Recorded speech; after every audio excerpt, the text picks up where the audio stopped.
আসসালামু আলাইকুম গাইস, এই দেখেন আবার একটা সুন্দর একটা ভিডিও নিয়ে আসলাম। কি রান্না করে খাইতেছে দেখেন। একটা বাঁশের মতন একটা গাছ আছে, এটা দেখতে বাঁশের মতনই লাগে কিন্তু বাঁশ না। এই দেখেন কয়ফল গাছ যেভাবে নরম, এটাও নরম কয়ফল গাছের মতন। গাছের নামটা অবশ্য জানি না, এটা চায়না।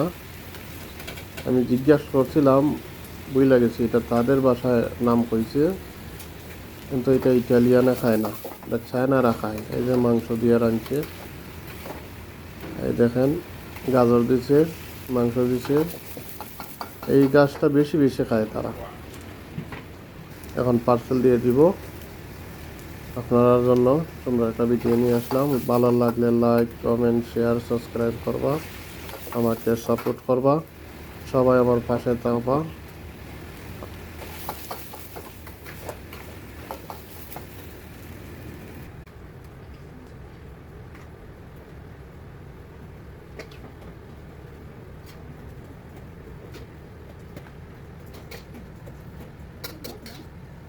Wasn't good.